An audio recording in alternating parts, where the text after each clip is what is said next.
Hi friends, welcome back to my YouTube channel. इस video में हम बात करने हैं बीपीएससी प्रोजेक्ट मैनेजर एग्ज़ाम जिसके डेट आ चुके हैं। और इस वीडियो में मैं बात करूंगा मोस्ट इम्पॉर्टेंट एमसीक्यूज़। ओके, जितने भी इम्पोर्टेंट एमसीक्यूज़ हैं, सारे इम्पोर्टेंट एमसीक्यूज़ मैं इस वीडियो में बात करूंगा। और ये वीडियो टोटल 70 क्वेश्चन का एमसीक्यूज़ है। ओके, और अभी तक हमारे चैनल को सब्सक्राइब नहीं किया है तो प्लीज़ सब्सक्राइब कर लें। और अब मैं आपका ज़्यादा टाइम ना लेते हुए क्वेश्चन पे आता हूँ। ओके, और हाँ, अपना आंसर कमेंट सेक्शन में जरूर दीजिए जिससे आपको ये पता लग सके कि आपने अभी तक कितने प्रिपरेशन किए हुए हैं, अभी तक आपने कितने सॉल्व कर रहे हैं। अगर एटलीस्ट आप 20% या 30% भी सॉल्व कर रहे हैं ना, तो बहुत वर इंट्रोड्यूस इंडिया में मसाला बॉन्ड कब इंट्रोड्यूस हुआ था? 2013 में, 15 में, 16 में और 14 में। इसका करेक्ट आंसर है डी। 2014 में मसाला बॉन्ड इंट्रोड्यूस हुआ था। ओके, मसाला बॉन्ड कब इंट्रोड्यूस हुआ? 2014 में। ओके, इसका रिमेंबर आपको याद करने वाला है, तो आप ये इसको याद कर लो। इस क्वेश्चन पे आते हैं। With the reference of IFC masala bond sometimes seen in the news में देखा गया था।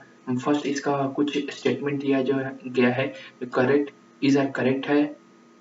ठीक है, द फर्स्ट ऑप्शन है the international finance corporation which offer this bond is the arm of the world bank. क्या जो इंटरनेशनल फाइनेंस कॉर्पोरेशन है, क्या वर्ल्ड बैंक का एक बॉडी है? बात सही है, ये इंटरनेशनल फाइनेंस कॉर्पोरेशन बॉडी है। Okay, they are the rupee dominated bond. हाँ, ऑफ कोर्स बात है, ये रूपी डोमिनेटेड बॉन्ड है। Are the secure to finance and public and private sector की बोथ, दोनों सही है, both are correct, 1 and 2 both are correct. Okay, next question पे आते हैं। Which who is introduce by masala bond? Masala bond कौन introduce किया था? Okay, the international finance corporation या इंटरनेशनल फाइनेंसिंग कॉर्पोरेशन या इंटरनेशनल फाइनेंस कॉर्पोरेट या इंटरनेशनल फाइनेंसेस कॉर्पोरेशन। इसका करेक्ट आंसर होगा ए, इंटरनेशनल फाइनेंस कॉर्पोरेशन। आप देख सकते हैं इंटरनेशनल फाइनेंस कॉर्पोरेशन।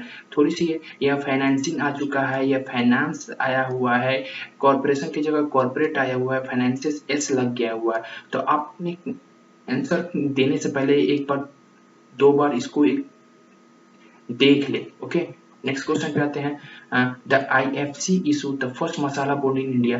IFC जो इंटरनेशनल फाइनेंस कॉर्पोरेशन था, इशू किया था मसाला बॉन्ड किस इंडिया के लिए? फूड इंफ्रास्ट्रक्चर प्रोजेक्ट के लिए, फंड रोलिंग प्रोजेक्ट के लिए, या फंड जनरेटिंग प्रोजेक्ट के लिए, या फंड इंफ्रास्ट्रक्चर प्रोजेक्ट के लिए? बेसिकली इसने जनरेट किया था डी, फंड इंफ्रास्ट्रक्चर प्रोजेक्ट के लिए, फंड जनरेट कर इंफ्रास्ट्रक्चर बनाने के लिए, उस प्रोजेक्ट के लिए मसाला बॉन्ड का इशू किया गया था, IFC ने इशू किया था। मसाला बॉन्ड आर दी डोमिनेटेड, मसाला क्या बॉन्ड जो था क्या डोमिनेट करता था? रुपी डोमिनेटेड था, डॉलर था, यूरो था, यान था? बेसिकली ये मसाला बॉन्ड सबको पता है रुपी डोमिनेटेड बॉन्ड था। ओके, नेक्स्ट क्वेश्चन पे आते हैं। This bond were listed on that stock exchange. ये बॉन्ड किस स्टॉक एक्सचेंज में लिस्टेड था? लंदन स्टॉक एक्सचेंज, या बॉम्बे स्टॉक एक्सचेंज, या नेशनल स्टॉक एक्सचेंज, या कलकत्ता स्टॉक एक्सचेंज? आपको पता है ये लंदन स्टॉक एक्सचेंज में ये लिस्टेड था। ओके, नेक्स्ट क्वेश्चन पे आते हैं। How many how many crore issue by IFC project in India. जो IFC प्रोजेक्ट आया था उसमें कितने करोड़ का इशू किया था? 1000 करोड़, 4000 करोड़, 3000 करोड़ एंड 2000 करोड़। बेसिकली इसका आंसर है 1000 करोड़ IFC ने इशू किया हुआ था।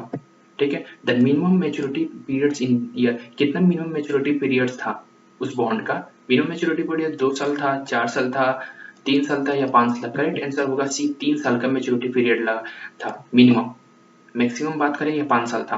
Okay, which are the first rupee dominated bond listed on the London stock exchange में लिस्टेड किया गया था? पहला रुपी डोमिनेटेड बॉन्ड, ये सब पता है कि रुपी डोमिनेटेड बॉन्ड आया तो मतलब मसाला बॉन्ड इज करेक्ट आंसर, नीचे जाने की जरूरत नहीं है, मसाला बॉन्ड भी है। ओके, नेक्स्ट क्वेश्चन पे आते हैं। When the issue the masala bond who bear the risk when currency value ups and down। और currency value ups and down होता है तो उसको घाटा किसको सहना पड़ेगा? ओके, इशू जो इशू करता है वो या इन्वेस्टर को या दोनों को? None of the above. Basically आपको ही पता है जो मसाला बॉन्ड रुपी डोमिनेटेड है बॉन्ड है, तो करेंसी में अप डाउन होता है। तो अगर फॉरेन इन्वेस्टर इन्वेस्ट करते हैं इंडिया में और डॉलर की प्राइस बढ़ता है और रुपीज के प्राइस डाउन होता है तो क्या जो इन्वेस्ट करता है इन्वेस्टर को ही सबसे ज्यादा लॉस होता है, नॉट द इशूअर। ओके, आपको ये पता होना चाहिए कि इन्वेस्टर को लॉस होता है, जो इशू करता है उसको। Bihar is the most death population state in India. Bihar India में कितने पॉपुलेशन स्टेट पे है बिहार का, कितना फर्स्ट, सेकेंड पे, थर्ड पे, फोर्थ पे है? करेक्ट आंसर ऐसे तीसरे नंबर पे था। ये कब, जो बिहार इंडस्ट्रियल प्रमोशन पॉलिसी जब आया था, रिलीज हुआ था 2016 में। ओके, तब का ये डेटा है। अभी आप कोई बोलेंगे कि अभी ये डेटा डाउन हुआ, फोर्थ नंबर पे है या सेकेंड नंबर पे है, तो मैं ये डेटा की बात कर रहा हूँ जो 2016 क्या है बिहार प्रमोशन इंडस्ट्रियल 2016 का, उसके रिलेटेड मैं बात कर रहा हूँ। वो सारे डॉक्यूमेंट, उसी डॉक्यूमेंट्स मैंने क्रिएट किए हैं। ओके, तो अब आता है next question, the total number of Bihar population density कितना है? 2011 की डेंसिटी की बात करें कितना है?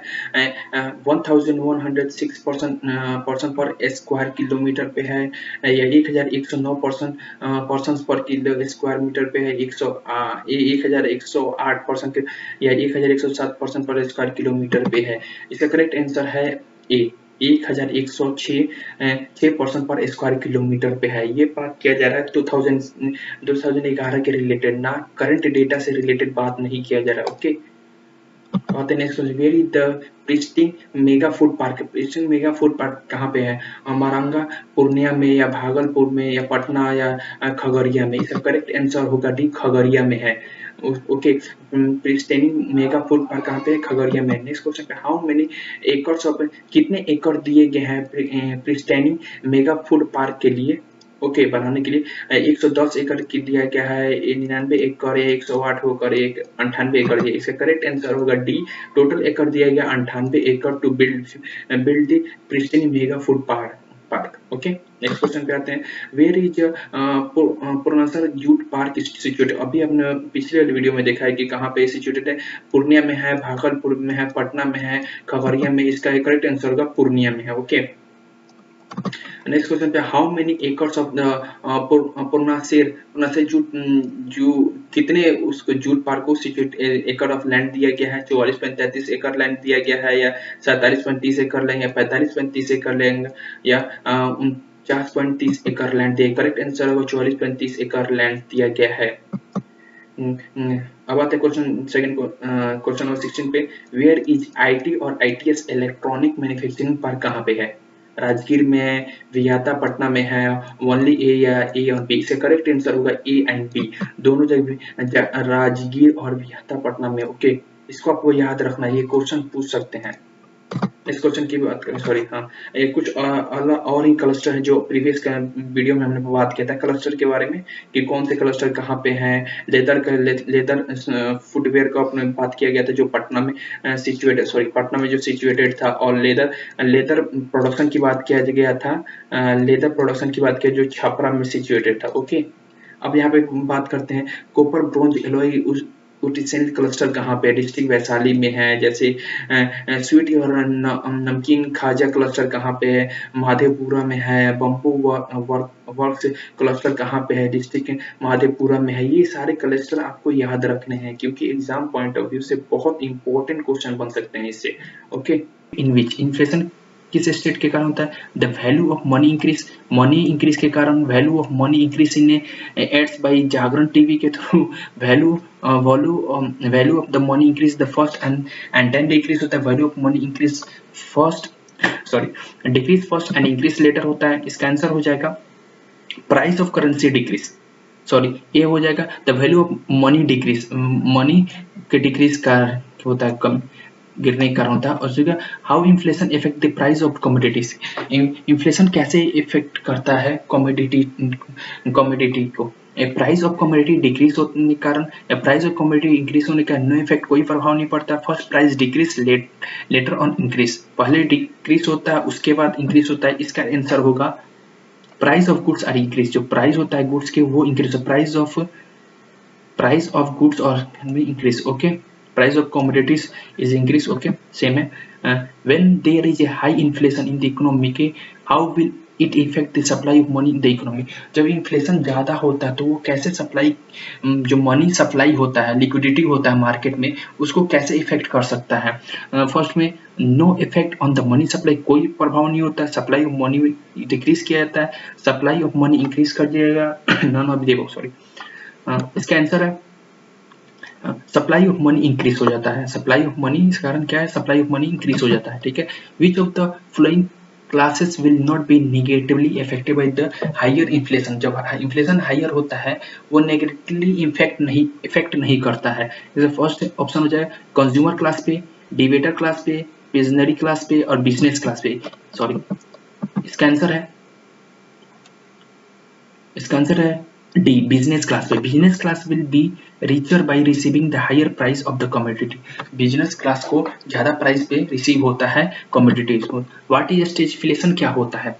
Okay, stagflation a situation in which the economic expansion recession हो जाता है, a situation in which the economic have inflation and recession all together, and economic where unemployment is higher हो जाता है unemployment, both B and C. इसका answer क्या होगा? इसका आंसर होगा D, both B and C. Okay, next question पे आते हैं हम। Who compare the inflation with the Roberts, कौन इन्फ्लेशन को कंपेयर किया था विथ रोबर्ट्स के थ्रू? इसका answer professor Keynes, professor Jagdish Bhagwati, professor Brahmanand and वकीली अमित्र सेन और जेके मेहता। इसका आंसर है प्रोफेसर, इसका आंसर है सी, इसका आंसर है सी, ये आपको याद रहना चाहिए, इंपॉर्टेंट है।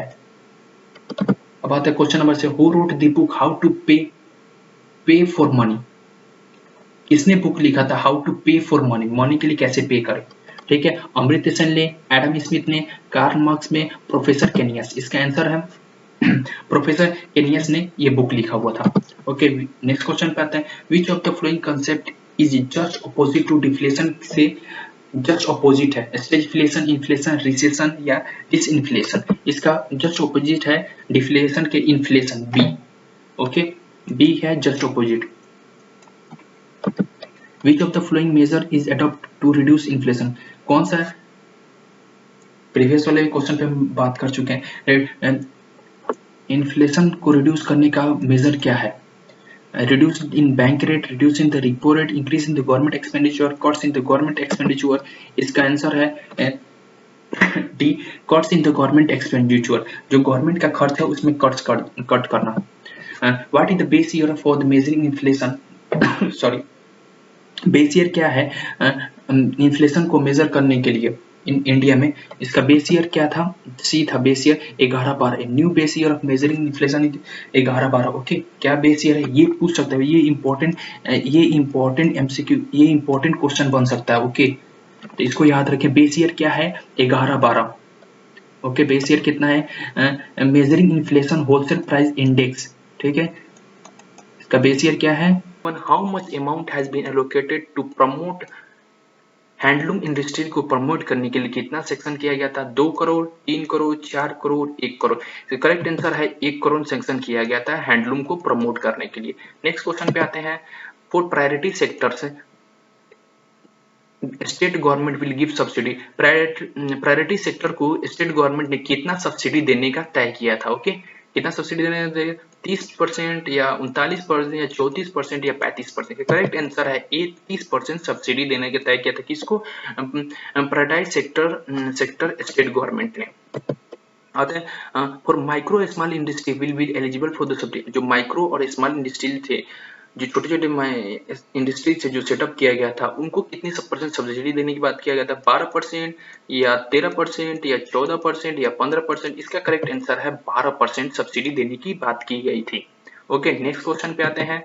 विच scheme was promotion of a private partnership for the increasing viability of industrial area, क्या स्कीम लाया गया था जो प्रमोट कर रहा था अवेलेबिलिटी ऑफ द लैंड के लिए? ठीक है, बिहार में चलो बिहार, आओ बिहार, डेवलपमेंट ऑफ बिहार या development of industry in Bihar.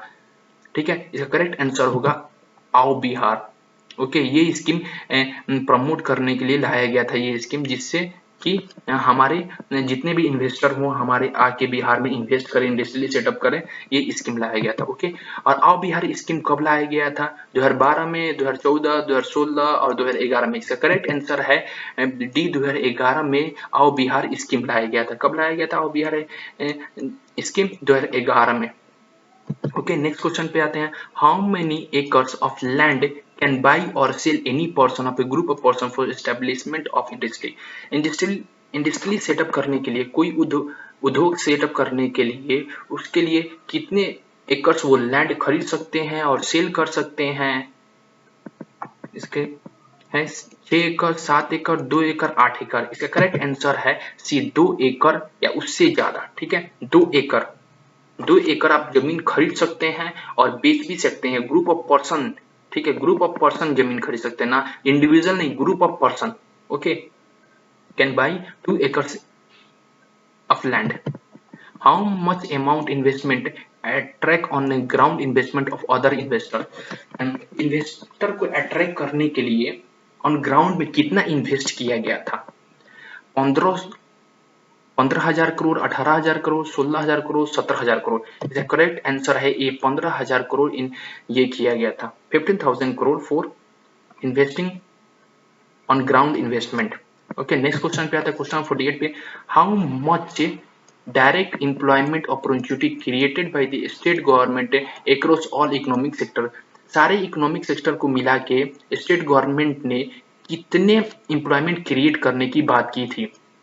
Okay, 5 lakh की, 8 लाख की, 6 लाख की या 7 लाख की? इसका करेक्ट आंसर है ए, 5 लाख एम्प्लॉयमेंट जनरेट करने की बात की थी स्टेट गवर्नमेंट ने। 49 पे आते हैं। What is the target of state government for industries facility skill development के लिए for local people skill youth as per दी से 7 कमेटी के तहत कितने लोग को वो स्किल डेवलपमेंट कराने थे, जितने भी लोकल लोग थे, जिससे उनको इंडस्ट्रियल में सपोर्ट मिल सके, जिससे कि इंफ्रास्ट्रक्चर अच्छा हो सके, जिससे कि प्रोडक्शन अच्छा हो, जितने स्किल यूथ होंगे उससे ज्यादा ग्रोथ होगा।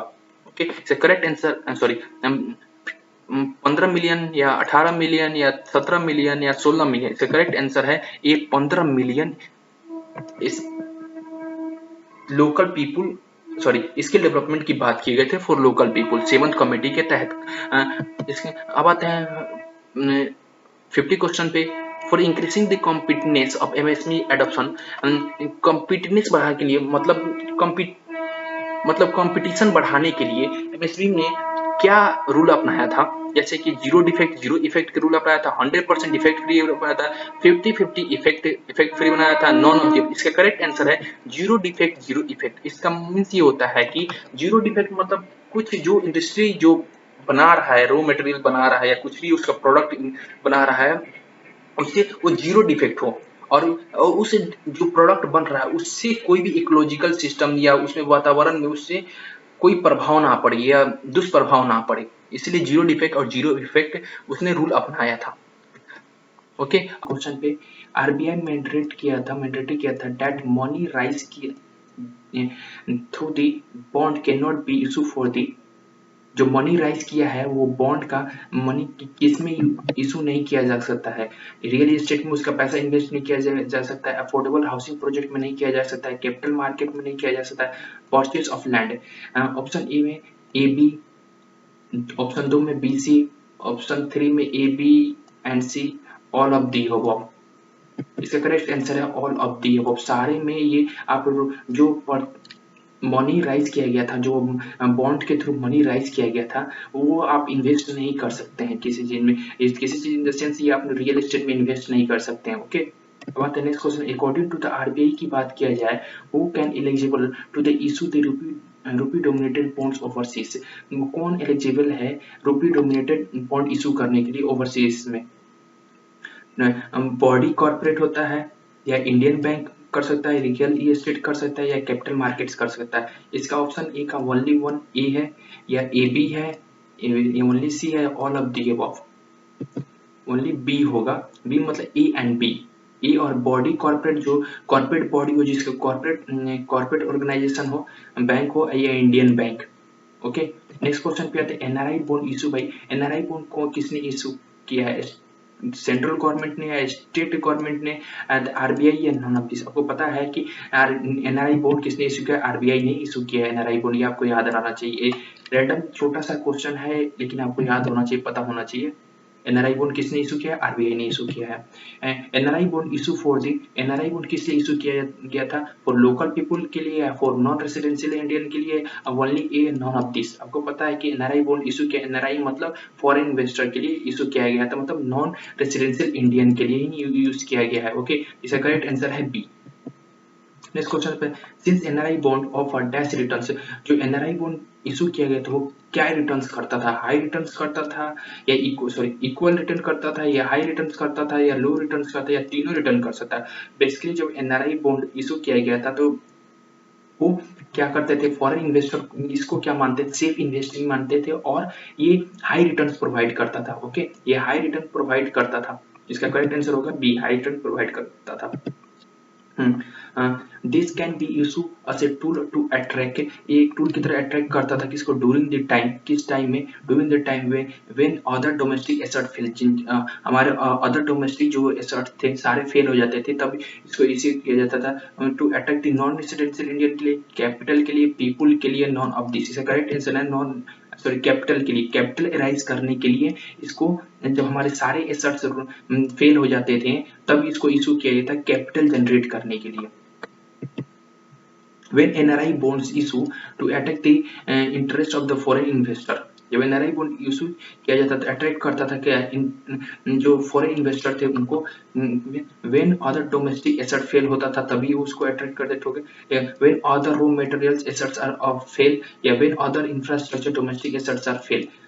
इसका करेक्ट आंसर होगा बी। इसका करेक्ट आंसर होगा B, when other raw materials assets are fail. जो सारे रॉ मटेरियल एसेट्स फेल हो जाते थे तब ये एनआरआई बॉन्ड अट्रैक्ट करता था फॉरेन इन्वेस्टर को इन्वेस्ट करे, जिससे हमारा जो रूपी और क्या बोलते हैं डॉलर का जो बैलेंस हो वो बना रहे, और हमारे कैपिटल जो था वो बराबर है। ओके, नेक्स्ट क्वेश्चन पे आते हैं। NRI bond which are the correct statement, NRI bond के लिए कौन सा करेक्ट स्टेटमेंट है? Many investor view they must the safe investment देखते थे, and bonds are issue by Indian में कौन इशू करता है? Central bank. Affordable housing project जो कहता है not the safe investment because it's effect by the user. Option A, B, both of the correct. इसका करेक्ट आंसर हुआ क्या? ए, ओनली ए करेक्ट आंसर होगा। Okay, NRI bond actual effect, NRI bond किस पे effect करता था? रूपी dollar दोनों पे। इसका करेक्ट आंसर होगा ए, बी, सी, वन। उधर इसका ए होगा। एनआरआई बॉन्ड एक्चुअल किस पे इफेक्ट करता था? रूपी पे। व्हाइल इशू एनआरआई बॉन्ड हम इशू करते थे would theoretically help increasing demand को theoretically increase करते थे for the rupee and stabilize the value against the dollar। Okay, against the dollar, ये बात सही है, करेक्ट आंसर है, correct answer A. Next question पे आते हैं। क्वेश्चन 2013 में when the rupee witness A fall about, जब 2013 में रूपीज कितना डाउन फॉल हुआ था? उस जस्ट फॉर 4 मंथ, 4 मंथ में रूपी कितना फॉल हुआ था? 2013 में 20% फॉल हुआ था, 25%, 30%, 35%। बेसिकली ये फॉल हुआ था 25% ये फॉल हुआ था 2013 में, जस्ट फॉर 4 मंथ में ही। ठीक है, व्हेन द आरबीआई विटनेस किया था fall 23, then who can take decision, कौन इसका डिसीजन लिए कि taper down the bond purchase program, bond purchase program को बढ़ाया? आरबीआई ने, यूएसए फेडरल रिजर्व ने, सेंट्रल बैंक ने, बोथ ए एंड बी। इसका करेक्ट आंसर होगा बी, यूएसए फेडरल रिजर्व ने।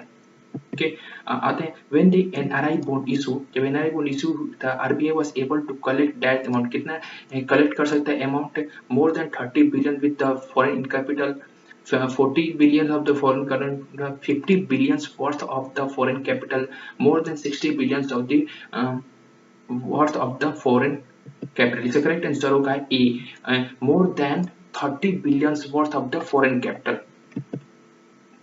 Again NRI bond also issue, NRI bond दोबारा कब इशू किया था? 1988 में, 2000 में, बोथ दोनों में इशू किया गया था एनआरआई बॉन्ड। ओके, ये आप याद कर लेना। ओके, कौन इसको रिमेंबर करना, दोनों में 1998 में और 2000 में एनआरआई बॉन्ड इशू किया गया था। When NRI bond issue to attack the interest of the foreign investor, क्या? When the other domestic assets fail, when the other raw material assets fail, when the other infrastructure domestic fail। ये same question आ चुका है, तो इसका correct answer क्या होगा? B.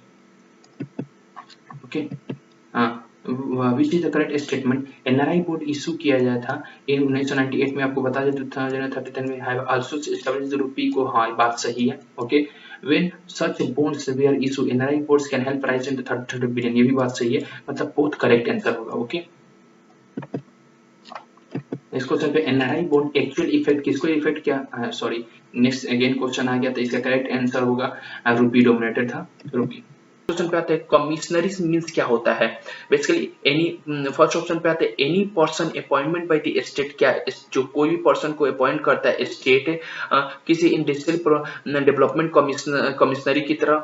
Any person appointment by the central government, या कोई भी सेंट्रल गवर्नमेंट अपॉइंट करता है इंडस्ट्रियल डेवलपमेंट कमिश्नरी की तरह, या any person appointment by the state और सेंट्रल गवर्नमेंट दोनों अपॉइंटमेंट करे, और any person appointment that PM appointment करे।